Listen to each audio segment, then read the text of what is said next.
Ségauchou, ministre délégué auprès du chef du gouvernement, chargé de la transition numérique et de la réforme administrative, présidente du conseil d'administration du CAFRAT.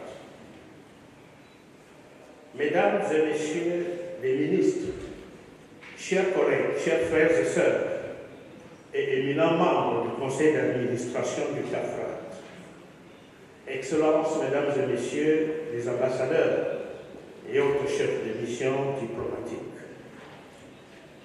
Monsieur le directeur général du CAFRAT, le docteur Kofi Dieudonné Assoufi, honorables participants, Mesdames et Messieurs, en vos rangs, grades et titres respectifs. Permettez-moi, avant toute chose, d'exprimer au nom du gouvernement de la République du Cameroun, et plus particulièrement au nom du président de la République, son Excellence Paul Biya, notre profonde gratitude au Royaume du Maroc, notamment à Sa Majesté le Roi du Maroc, ainsi qu'au Centre africain de formation et de recherche administrative pour le développement, et à l'ensemble des partenaires qui ont contribué à l'organisation de cette importante rencontre ministérielle ici à Rabat. Je voudrais saluer tout particulièrement la qualité du travail accompli par le CAFRAT depuis plusieurs décennies en faveur de la modernisation des administrations publiques africaines. En offrant un cadre permanent de réflexion, d'échange, d'expérience et de coopération entre les États membres, notre institution contribue de manière remarquable à l'émergence d'une gouvernance publique africaine toujours plus performante, plus innovante et davantage tournée vers les attentes de nos populations. Le thème retenu cette année, à savoir leadership, catalyseur essentiel du pilotage de l'action publique en contexte VICAT, revêt une importance toute particulière. Il traduit ce thème avec justesse la profondeur des mutations auxquelles sont aujourd'hui confrontées les administrations publiques dans le monde et plus particulièrement sur le continent africain. En effet, jamais sans doute les responsables publics n'ont été confrontés à un environnement aussi mouvant, aussi exigeant et aussi difficile à appréhender. Les crises sanitaires mondiales, les effets du changement climatique, les tensions géopolitiques, les défis sécuritaires, les mutations démographiques, l'accélération des innovations technologiques, ainsi que l'irruption de l'intelligence artificielle dans pratiquement tous les domaines de l'activité humaine, bouleversent profondément les modes traditionnels de gouvernance. Nous vivons désormais dans un monde caractérisé par la volatilité, l'incertitude, la complexité, l'ambiguïté, les paradoxes et les dangers de toutes sortes. Autrement dit, dans un environnement vital. Dans ce contexte, la question centrale n'est plus seulement de savoir comment administrer, elle est de savoir comment diriger, comment anticiper, comment transformer, comment inspirer. La question est de savoir comment conduire l'action publique lorsque les certitudes d'hier deviennent les interrogations d'aujourd'hui. Le leadership apparaît alors comme la compétence stratégique par excellence. C'est précisément dans cette perspective que s'inscrit la contribution du Cameroun aux présents travaux du CAFRAT. Le sous-thème proposé, à savoir leadership et transformation de l'action publique en contexte du CAT, l'expérience du Cameroun à travers la réforme Aigle traduit la volonté de partager une expérience concrète de transformation administrative fondée sur une conviction forte, à savoir, dans un environnement vicat, la modernisation de l'administration ne peut être durable que lorsqu'elle est portée par un leadership visionnaire, transformationnel, collaboratif et résolument orienté vers les résultats. Comme le souligne fort justement la note conceptuelle du CAFRAT, aucun outil de gestion, aucune technologie, aucun dispositif organisationnel ne saurait compenser un déficit de leadership. Le leadership devient ainsi le premier levier de transformation de l'action publique. Mesdames et messieurs, pour les administrations africaines, le contexte du CAD n'est pas une notion théorique, il constitue une réalité quotidienne. D'abord, V, comme volatilité. La volatilité se manifeste à travers la rapidité des mutations technologiques, économiques et sociales. Ensuite, I, comme incertitude. L'incertitude résulte de l'imprévisibilité croissante des évolutions internationales. C, comme complexité. La complexité découle de l'interconnexion toujours plus forte des systèmes économiques, administratifs et sociaux.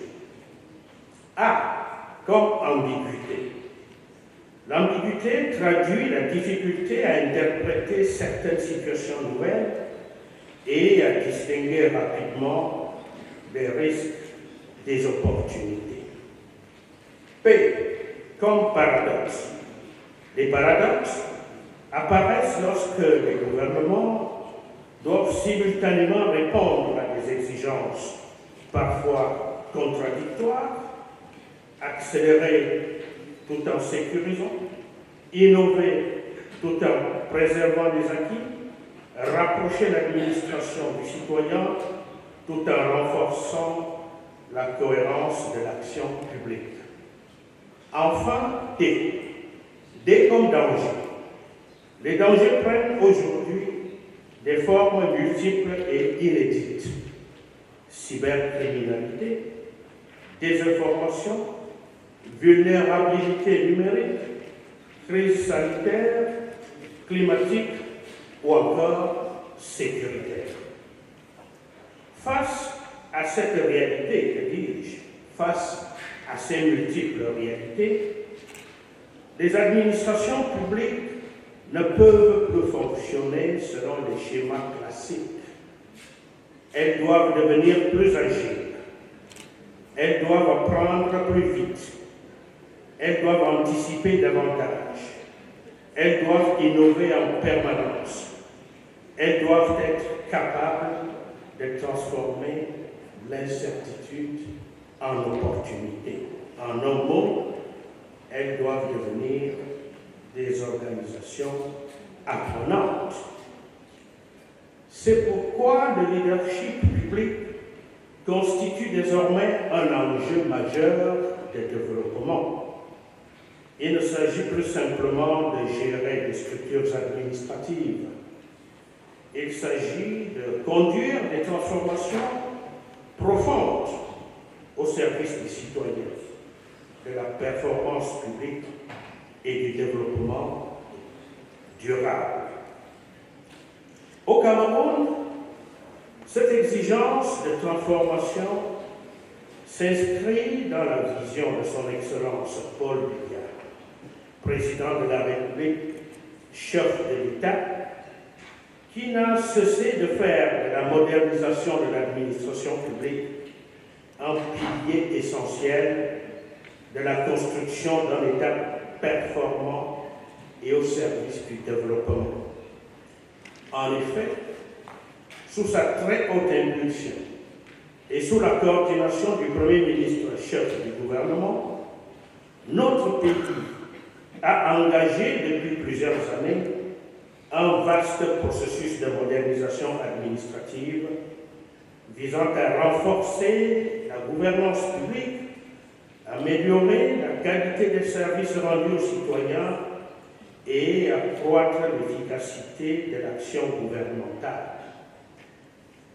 Cette dynamique repose sur une conviction forte. Il ne peut y avoir d'État moderne sans administration moderne. Et il ne peut y avoir d'administration moderne sans leadership transformationnel. Cette conviction a conduit le gouvernement camerounais à engager une transformation profonde de l'administration publique fondée sur 3 principes majeurs, à savoir la modernisation des processus administratifs, la transformation numérique des services publics et la valorisation du capital humain de l'État. Cette approche procède d'une vision selon laquelle l'administration publique ne doit plus être perçue comme une simple structure de gestion. D'aucuns parleraient de monstres froids dont le seul objectif serait de punir, de matraquer. L'administration doit être considérée comme un véritable levier de développement économique, social et humain. C'est dans cette perspective que plusieurs réformes structurantes ont été engagées. Parmi celles-ci, et c'est sur elles que je voudrais insister aujourd'hui, alors parmi celles-ci figure la réforme AIGRE, à savoir application informatique de gestion logique des effectifs et de la sorte. AIGRE constitue aujourd'hui l'une des initiatives les plus emblématiques de la modernisation administrative au Cameroun. Mesdames et messieurs, AIGRE est souvent présentée comme une plateforme numérique. En réalité, elle est beaucoup plus que cela. AIGRE est une réforme de gouvernance. Elle constitue l'expression d'une nouvelle manière de concevoir la gestion des ressources humaines de l'État ainsi que la sorte. Son ambition est simple mais fondamentale. Disposer d'une information unique, fiable, sécurisée et exploitable afin d'améliorer la qualité de la décision publique et la performance de l'administration. Elle permet progressivement de couvrir l'ensemble du cycle de vie administratif de l'agent public camerounais. Le recrutement, la prise de service, la gestion de la carrière, les avancements, les promotions, les positions administratives, la mobilité professionnelle, les cessations de services et la retraite. Cette approche intégrée représente une évolution majeure dans la gestion moderne des ressources humaines publiques. Elle permet de disposer d'une vision globale, cohérente et constamment actualisée du capital humain de l'État. Mais L'une des innovations les plus importantes introduites par Aigle réside dans l'intégration complète de la gestion administrative et de la gestion financière des agents publics, de tous les agents publics du Cameroun. En fait, pendant plusieurs décennies, ces deux dimensions ont évolué dans des systèmes distincts. Désormais, les décisions administratives produisent automatiquement leurs effets sur la rémunération des agents publics conformément aux règles prévues par les textes en vigueur. Cette synchronisation réduit considérablement les délais de traitement, améliore la cohérence des opérations administratives et renforce la maîtrise de la masse salariale. J'ajouterais, permet de lutter davantage contre la corruption. Au-delà de cette intégration, Aigle permet également de dématérialiser un grand nombre de procédures administratives. Les circuits de validation sont simplifiés. Les échanges de documents deviennent plus rapides. Les traitements gagnent en fluidité.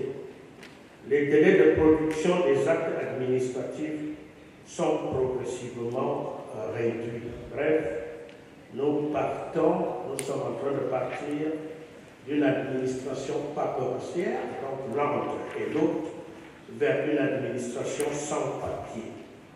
Cette transformation contribue à améliorer simultanément la qualité du service rendu aux agents publics et l'efficacité globale de notre administration.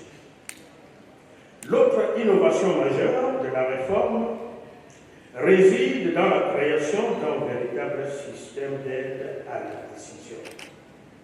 Grâce au tableau de bord intégré, aux indicateurs de gestion et aux outils d'analyse développés au sein de la plateforme, les responsables publics disposent désormais d'informations consolidées leur permettant d'orienter leurs décisions sur la base de données objectives plutôt que sur des estimations approximatives. Ils peuvent ainsi suivre l'évolution des effectifs en temps réel, identifier les besoins futurs en recrutement, anticiper les départs à la retraite, analyser la répartition des compétences, évaluer l'impact budgétaire de certaines décisions, mesurer les performances des politiques de gestion des ressources humaines. Autrement dit, Aigle transforme progressivement la donnée administrative en intelligence décisionnelle. Cette évolution constitue probablement l'apport le plus stratégique de la réforme. Mesdames et messieurs, chers collègues, chers participants, dans un environnement vital, les administrations ne peuvent plus se contenter de gérer le présent. Elles doivent être capables d'anticiper l'avenir. Le leadership moderne ne consiste plus uniquement à résoudre les problèmes lorsqu'ils apparaissent. Il consiste surtout à détecter les évolutions avant qu'elles ne deviennent des difficultés. C'est précisément ce que permet une gouvernance fondée sur la donnée. Ainsi, grâce à ces 14 modules, tous déjà opérationnels, Aigle dépasse largement les objectifs traditionnellement assignés au système de gestion des ressources humaines.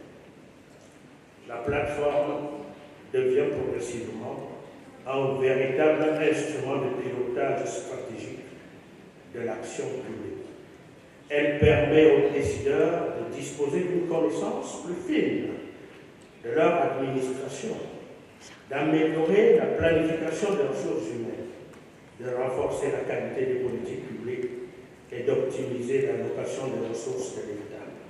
En d'autres termes, la réforme EGLE démontre que la transformation numérique ne consiste pas uniquement à moderniser des outils. Elle consiste avant tout à transformer la manière dont l'État gouverne, décide et prépare l'avenir. C'est là toute la portée du leadership public en contexte efficace. Le numérique devient un moyen. La donnée devient un actif stratégique. La connaissance devient un facteur de décision. Et le leadership transforme ses ressources en performance publique au service des citoyens. Au-delà de sa dimension technologique, EGLE contribue au renforcement de la transparence et de la bonne gouvernance, comme je l'ai dit tantôt, en favorisant la traçabilité des opérations administratives et la fiabilisation des données. La plateforme participe à la réduction des risques d'erreur, d'incohérence et d'irrégularité.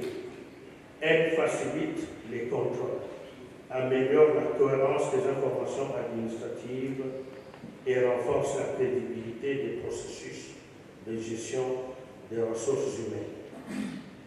Dans un environnement complexe, la donnée devient donc un actif stratégique de l'État. Elle constitue aujourd'hui l'un des fondements essentiels de l'efficacité administrative.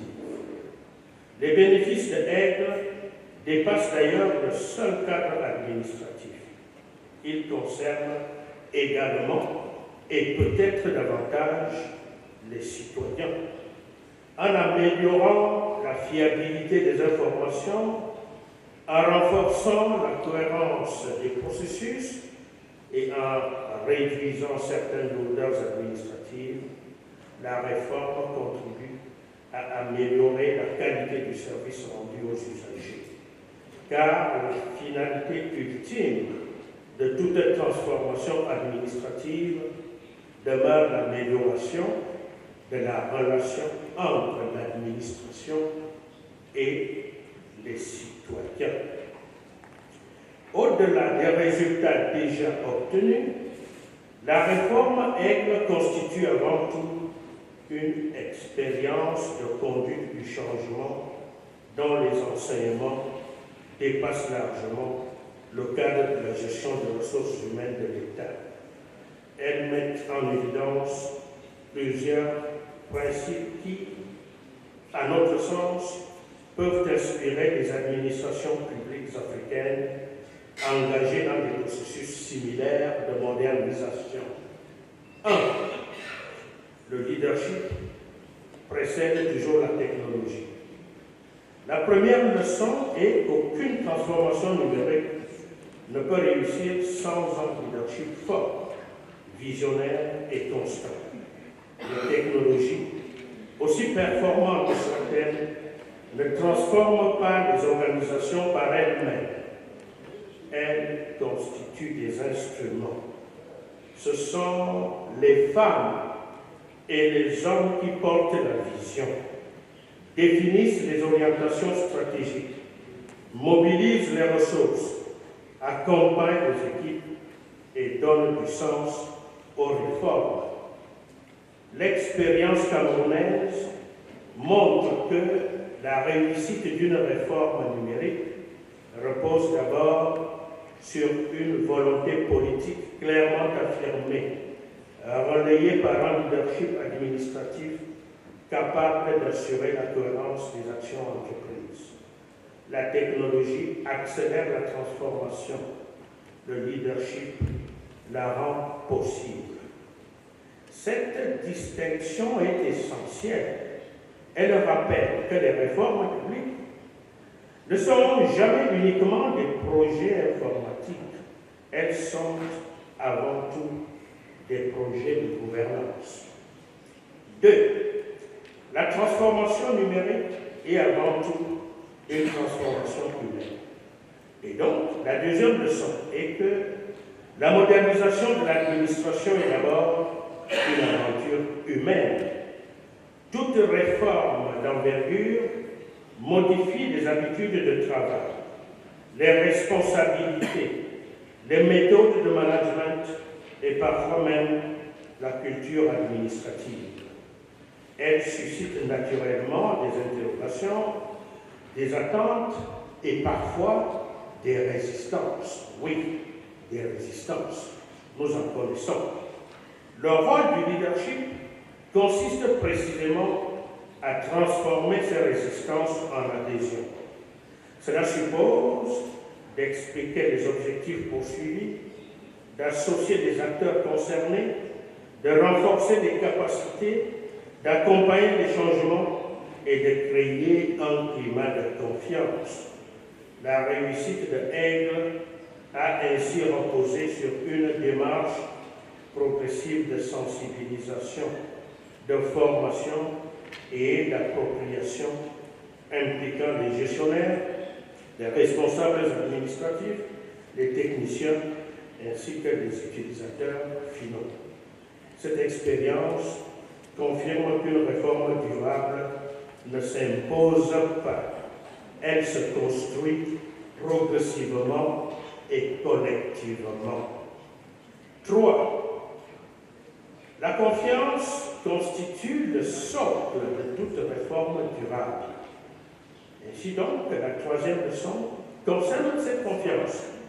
Les administrations publiques ne peuvent durablement se transformer que lorsque les acteurs ont confiance dans les procédures, dans les outils et dans les institutions qui les mettent en œuvre.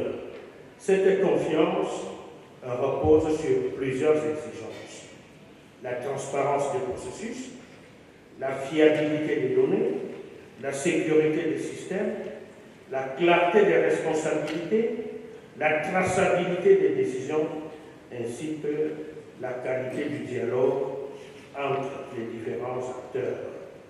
En renforçant chacun de ces éléments, la réforme Aigle contribue progressivement à installer une nouvelle relation de confiance entre l'administration publique camerounaise, ses agents et les décideurs publics.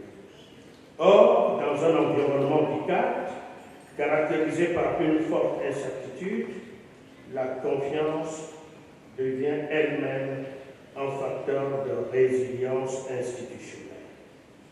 4. La collaboration est désormais une compétence stratégique. Les défis auxquels sont confrontées les administrations publiques dépassent aujourd'hui les frontières traditionnelles des institutions. Ils appellent des réponses transversales, fondées sur la coopération entre administrations, la mutualisation des compétences et le partage des connaissances, comme l'ont souligné mes prédécesseurs à cette tribune. La mise en œuvre de Aigle a mobilisé des expertises multiples: administration publique, finances, ressources humaines, système d'information, cybersécurité, conduite du changement, gouvernance et accompagnement des utilisateurs. Cette diversité des compétences a constitué l'un des principaux facteurs de réussite de la réforme. 5. La donnée devient une ressource stratégique de l'État. Nous entrons progressivement dans une nouvelle ère de l'action publique où la donnée constitue l'une des principales richesses des administrations. Les États qui disposeront demain des systèmes d'information les plus fiables seront également ceux qui prendront les décisions les plus éclairées. La donnée ne représente plus simplement une information administrative. Elle devient un outil de prospective, de planification, d'anticipation et d'évaluation. Ainsi, le leadership public au XXIe siècle sera de plus en plus un leadership fondé sur la connaissance. Mesdames et messieurs, la note conceptuelle élaborée par le CAFRAT propose avec beaucoup de pertinence une évolution du concept traditionnel de VUCA vers celui de VUCA Prime, qui repose sur 4 qualités fondamentales du leadership: la vision, la compréhension, le courage et l'adaptabilité. Je n'insisterai pas dessus, étant donné que Madame la Présidente et le Directeur général l'ont fait tout à l'heure. Alors, les administrations doivent inscrire leurs réformes dans une logique d'amélioration continue. Aigle n'est pas un produit figé. Aigle est une plateforme évolutive appelée à s'enrichir progressivement de nouveaux modules, de nouvelles fonctionnalités et de nouvelles capacités d'analyse afin d'accompagner durablement la modernisation de l'administration publique camerounaise. À travers la réforme Aigle, le Cameroun souhaite modestement partager cette conviction avec les États frères de notre continent. Dans un monde marqué par la volatilité, l'incertitude, la complexité, l'ambiguïté, les paradoxes et les dangers, le leadership demeure la source stratégique la plus précieuse de l'action publique. Aujourd'hui, les données constituent la matière première de la décision publique et l'intelligence artificielle permet déjà de transformer ces données en capacité d'anticipation encore plus performante. Les administrations publiques africaines doivent dès à présent se préparer et bien se préparer à cette évolution. L'enjeu n'est pas seulement technologique, il est désormais stratégique.